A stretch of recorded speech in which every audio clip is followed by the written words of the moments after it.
Wherapy. Therapy wherever, whenever. Hello and welcome to Wherapy, therapy whenever, wherever. My name is Philip Anderson. I'm a therapist and the founder of Wherapy. And welcome to today's video. Today, I've had a lot of people in the last couple of weeks send in emails about their parents, memories of their parents. These are grown-up people talking about how their parents hurt them badly, how they found it difficult to heal from this pain. And there was one thing that a lot of these people had in common, and it's quite common when trying to heal from the disappointment caused by a parent. Yeah. So we have ourselves here, and our parents, they're obviously just human beings. They have their flaws, they have their positive sides, and they have their negative sides. And when we build memories of our parents, we find it too hard to have these memories close together. Yeah? If we have a good memory and a bad memory close together, it becomes a little bit too real and therefore hurts a lot. So what we tend to do is we create two versions of our parents. Yeah, a good version and a bad version. Yeah. The bad version.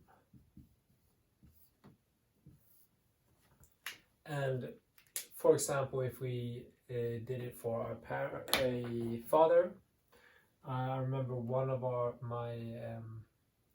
the people sending me an email wrote about their father being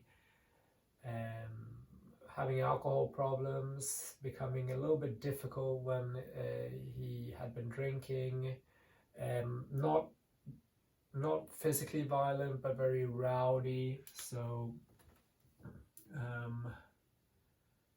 not violent, but it should be under the bad version, of course. Alcohol. My spelling today has been crazy. Alcoholic, rowdy. And then a few sentences later, this very same person said that he was the sweetest guy when he wasn't drinking. He would read her bedtime story. She also talked about a very fond memory of them going to the park together and feeding the ducks in a pond. So this person was now grown up and she has a family of her own, and she's living quite far away from her father, but her father is still alive, but they don't have that much, they don't have contact anymore.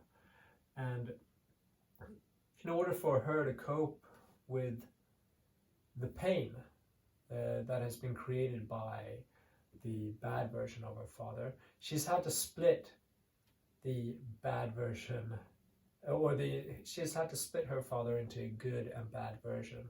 And this is because if she has the bad version, then she can relate herself to that. Okay, she was the person who survived the bad version of her father.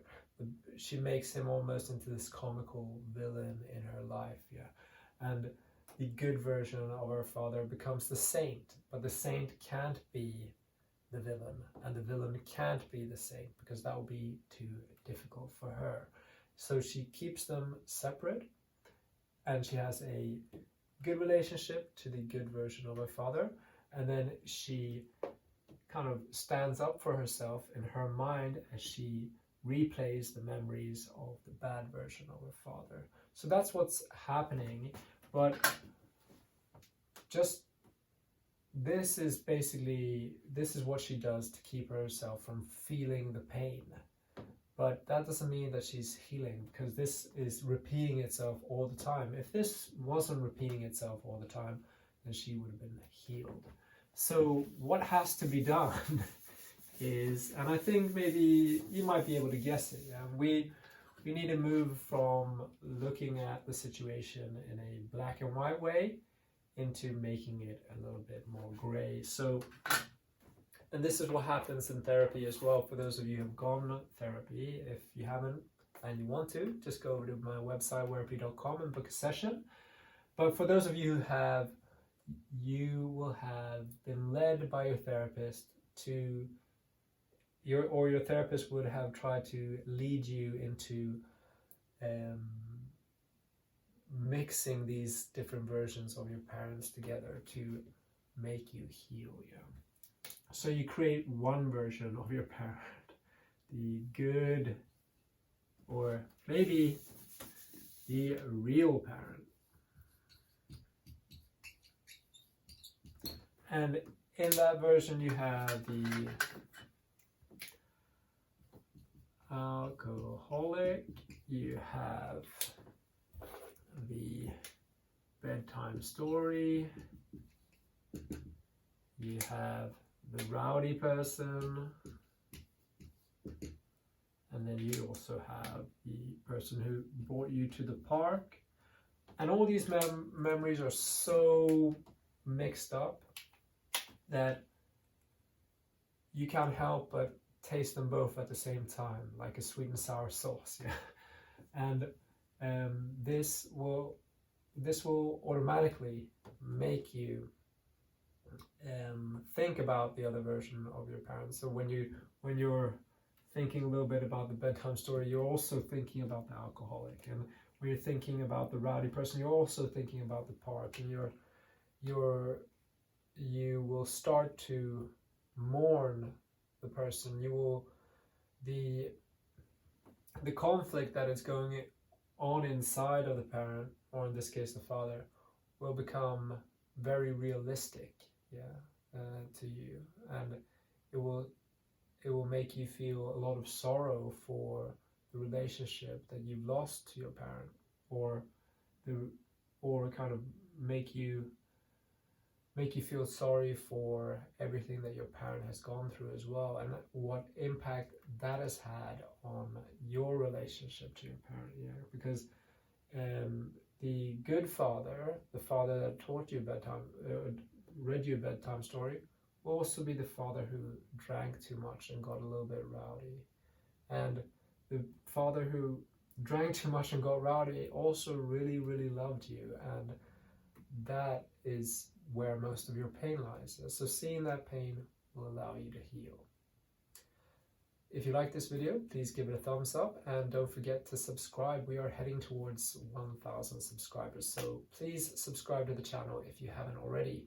And if you like this content, I have loads of very, very interesting self-help courses, online mental health courses on my website in a subscription service called Wherapy Plus.